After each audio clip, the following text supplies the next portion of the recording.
Praise the lord. ದೇವರ ನಾಮಕ್ಕೆ ಸ್ತೋತ್ರ ಉಂಟಾಗಲಿ. ಈ ದಿನದ ಧ್ಯಾನಕ್ಕಾಗಿ ಆರಿಸಿಕೊಂಡಂಥ ದೇವರ ವಾಕ್ಯ ಕೀರ್ತನೆಗಳು 21ನೇ ಅಧ್ಯಾಯ ಅದರ 11ನೆಯ ವಚನ.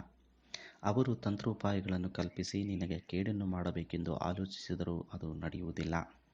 ಅವರು ಎಂಬುದಾಗಿ ನಾವು ಇಲ್ಲಿ ಹೇಳುವಾಗ ಅನೇಕ ವೇಳೆಯಲ್ಲಿ ಅದು ನಮ್ಮ ಸಂಬಂಧಿಕರೇ ಆಗಿರ್ತಾರೆ ಪ್ರೇರೆ. ಅನೇಕ ವೇಳೆಯಲ್ಲಿ ನಮ್ಮ ನೆರೆಹೊರೆಯವರೇ ನಮಗೆ ಕೇಡನ್ನು ಮಾಡಬೇಕೆಂಬುದಾಗಿ ತಂತ್ರೋಪಾಯಗಳನ್ನು ಮಾಡ್ತಾ ಇರ್ತಾರೆ ಪ್ರೇರೆ. ನಾವೊಂದು ಸಂದರ್ಭವನ್ನು ನೋಡ್ತೇವೆ, ಒಂದು ಉದಾಹರಣೆಯನ್ನು ನೋಡ್ತೇವೆ. ಒಂದು ಊರಿನಲ್ಲಿ ಒಬ್ಬ ಕ್ರೈಸ್ತ ಸಹೋದರನು ಜೀವನ ಮಾಡ್ತಾ ಇದ್ದನು.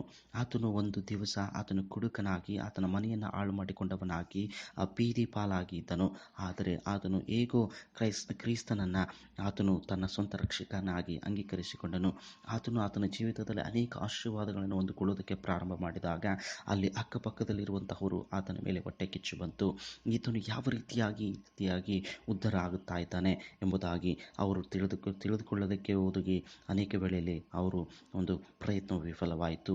ಆದರೆ ಆತನು ಇನ್ನೂ ದಿನೇ ಅಭಿವೃದ್ಧಿ ಹೊಂದುತ್ತಾ ಹೋದನು. ಒಂದು ದಿವಸ ಆತನ ವಿರುದ್ಧವಾಗಿ ಅವರು ಮಾಟ ಮಂತ್ರಗಳನ್ನು ಮಾಡಿಸಿ ಈ ಕುಟುಂಬವನ್ನು ಹಾಳು ಮಾಡಬೇಕೆಂಬುದಾಗಿ ಆಲೋಚನೆ ಮಾಡಿದರು. ಆದರೆ ನನ್ನ ಪ್ರೀತಿ ಸಹೋದರ ಸಹೋದರಿ, ಏನಾಯಿತು ಗೊತ್ತಾ?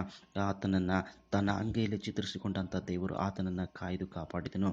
ಆ ಕೇಡನ್ನು ಮಾಡುತ್ತಿರುವಂಥವರು ಯಾರು ಆತನಿಗೆ ಗುಂಡಿಯನ್ನು ತೋಡಿದರೂ ಅದೇ ಗುಂಡಿಯಲ್ಲಿ ಅದೇ ಕಷ್ಟದಲ್ಲಿ ಅವರು ಸಿಕ್ಕಿಕೊಳ್ಳುವಂತೆ ದೇವರು ಮಾಡಿದನು. ಅದೇ ರೀತಿಯಾಗಿ ನಿನ್ನ ಜೀವನದಲ್ಲೂ ಕೂಡ ಇತರರು, ನಿನ್ನ ಸಹೋದರರು, ನಿನ್ನ ಸಂಬಂಧಿಕರು ನಿನಗೆ ಕೇಡನ್ನು ಉಂಟು ಮಾಡೋದಕ್ಕೆ ತಂತ್ರೋಪಾಯಗಳನ್ನು ಅವರು ಮಾಡ್ತಾ ಇದ್ದಾರಾ? ಅವರು ನಿನಗೆ ಮಾಟ ಮಂತ್ರಗಳನ್ನು ಮಾಡ್ತಾ ಇದ್ದಾರಾ? ನೀನು ತಪ್ಪಿನಲ್ಲಿ ಸಿಕ್ಕಾಕೋಬೇಕು, ನೀನು ಕಷ್ಟದ ಜೀವಿತವನ್ನು ಜೀವಿಸಬೇಕೆಂಬುದಾಗಿ ಆಲೋಚನೆ ಮಾಡ್ತಾ ಇದ್ದಾರಾ? ನೀನು ಭಯಪಡಬೇಡ. ದೇವರು ನಿನ್ನ ಸಂಗಡ ಇದ್ದಾನೆ. ದೇವರು ನಿನ್ನ ಕಾಯ್ದು ಕಾಪಾಡುವಂಥವನಾಗಿದ್ದಾನೆ. ಈ ದಿನದ ವಾಕ್ಯ ನಿನ್ನ ಜೀವಿತದಲ್ಲಿ ಕಾರ್ಯ ಮಾಡಲಿ. God bless you all. Thank you.